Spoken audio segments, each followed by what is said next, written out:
Yo, yo, yo, what is up, you guys? Thanecha here, hanging out in my library castle, bringing you another episode of 10 Box Talk, episode number 8. Apparently, I can't count on my hands. Actually, let's do the sign language. Number 8. 8. Episode number 8, y'all. All right, let's see what we got up in here today. Let's just take the one on top. Why not? Why not? All right. Episode number 8, 10 Box Talk. Let's see what we got going on.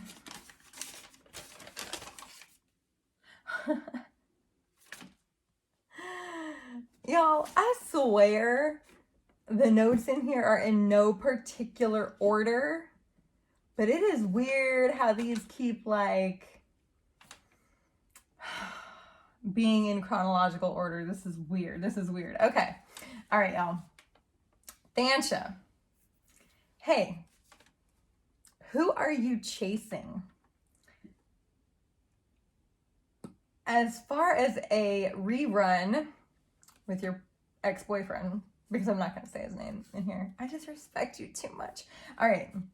As far as a rerun with your ex-boyfriend, you have one. I'm not a stiff. I want to have fun when I'm in a relationship. Or maybe that's supposed to say I'm not as stiff. I want to have fun when I'm in a relationship. As far as us being friends, we are, but we aren't. I mean, we're not too close. We say hey when we see each other and talk sometimes, but that's about it. Sigh. In parentheses. Sigh. I just wish I could do something to convince you otherwise. We could go places and do things. Have fun, you know? From Troy.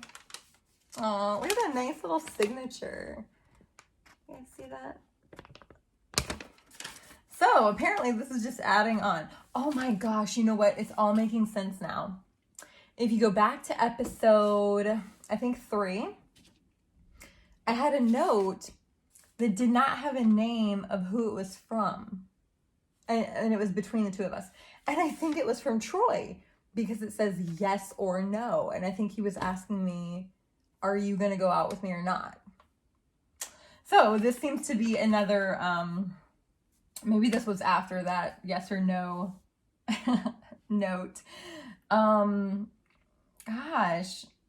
man, I feel bad. I think I hurt him back then.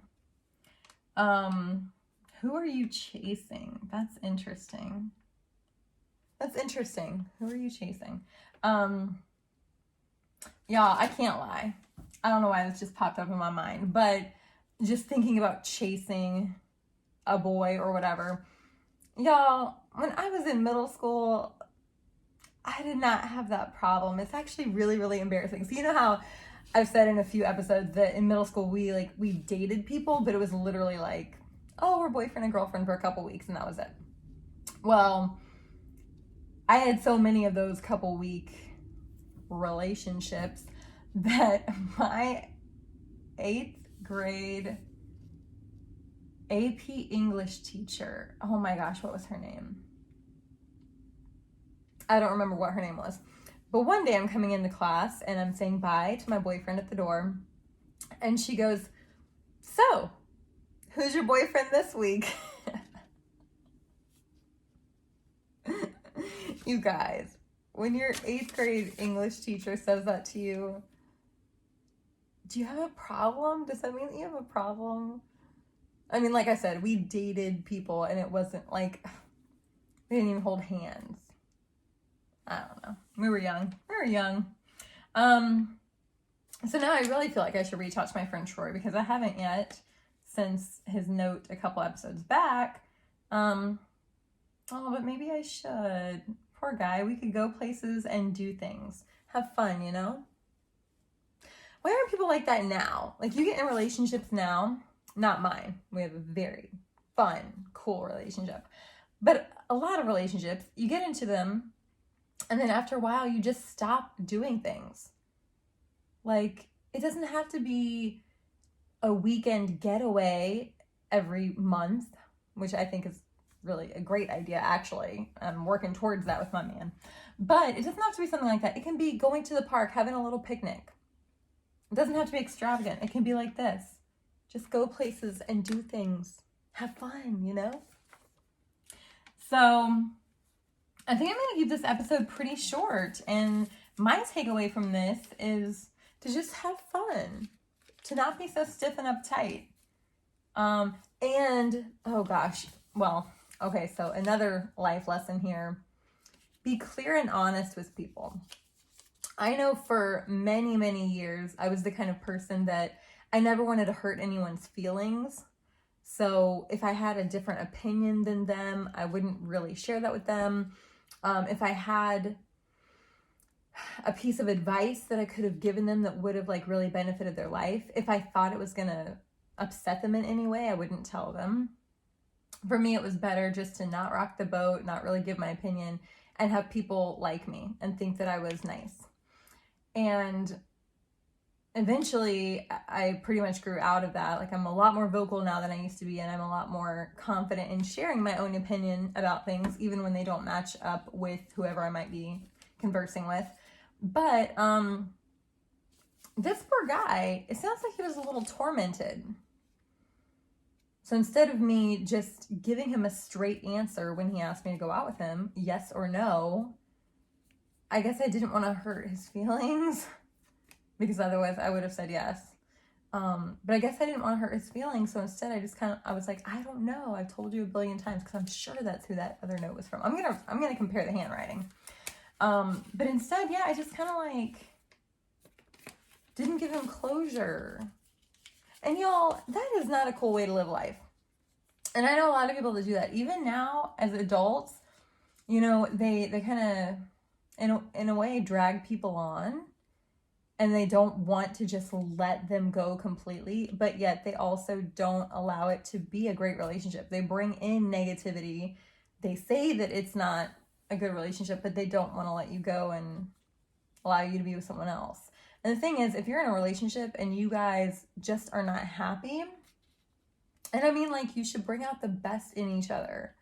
You should feel happier when you're with that person than when you're not.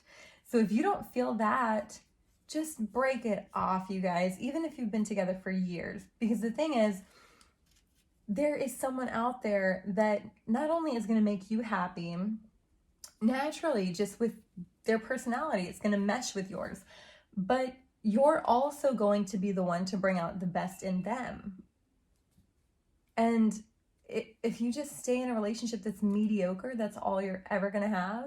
And that person out there that's meant to fill you up and the person that you are meant to fill, they never get that.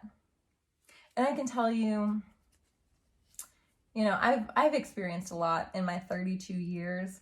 And when I was 21, I got married to a guy that I went to high school with him, but we never dated in high school. We started dating after high school ended, after we graduated. And, you know, we were married for a few years, and there came a point where I just knew we were not a good fit for each other. I mean, we just weren't. And I remember thinking about my parents who had been together for, I mean, gosh. At that point, they'd been together for like 25 years or something. But they had a weird relationship. Like, they got divorced when I was a teenager, but they still lived together for years. I don't know, it was weird. But my entire childhood growing up, I don't remember them having very many great memories, like at all. They always fought. They were always nitpicking each other, getting on each other's nerves on purpose, yelling at each other, and they're both amazing human beings. My parents are wonderful, but they just were not the right fit for each other. They just weren't.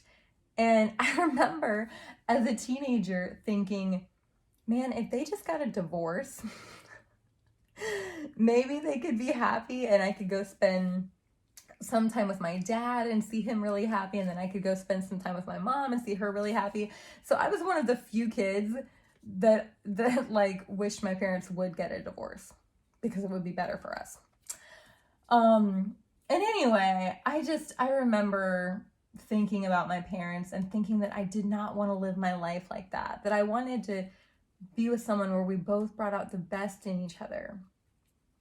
And oh gosh, my decision to get a divorce was tough. It was tough because I had at that time been going to church for a long time. I was very involved, and I always thought, I'm never going to get a divorce. We'll go to therapy. We'll do whatever we got to do to make it work. Like, divorce was not an option in my mind.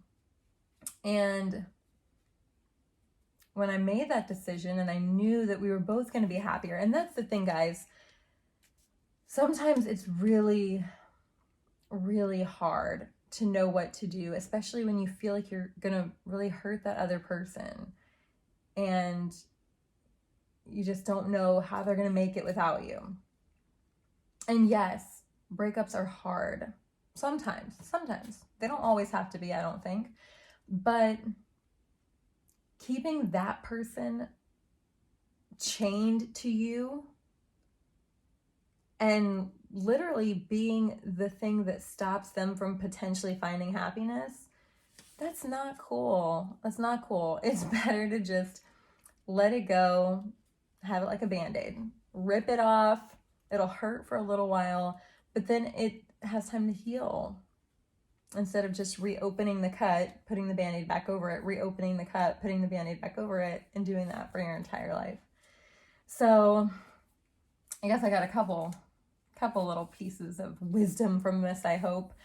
Anyway, you guys, thank you so much for hanging out for another episode of Tin Box Talk with Thanecha. And I hope you enjoyed that. I hope it brought something positive to your life. And I look forward to seeing you on the next episode. And if you have not subscribed yet, please subscribe. Currently, I'm at 60 subscribers, and I need 100 in order to get my own customized URL. youtube.com/Thanecha. So please subscribe. And until next time, I don't know, have fun. Go do things and have fun. All right, see you later. Bye.